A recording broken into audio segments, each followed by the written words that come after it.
تخيلوا معايا المنظر ده. بنت لسه عروسة ملهاش 3 أيام في بيت جوزها، لسه ريحة الفرح في هدومها.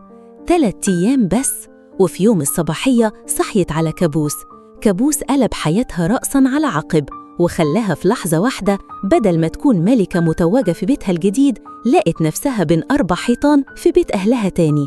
طب إيه اللي حصل في ال3 أيام دول؟ فاطمة كانت نايمة نومة العروسة، صحيت على خبط على الباب. كانت حماتها الحاجة أحمد وشها مكشوف حبتين.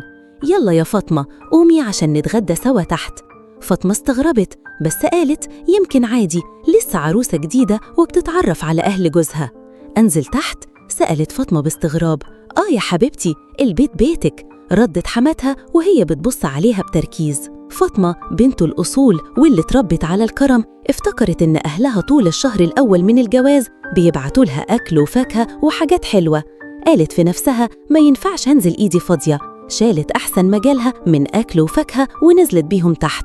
أول ما حطت الأكل على السفرة وش حماتها اتقلب 180 درجة، كشرت كده وقالت بنبرة حادة غير اللي كانت بتكلمها بيها من شوية.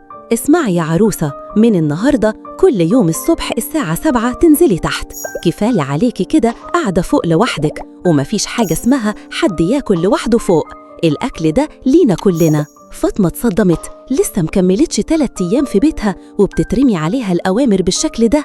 ده يوم الصباحية. يا ترى فاطمة سكتت على الإهانة دي؟ استنوا الجزء التاني عشان تعرفوا إيه اللي حصل.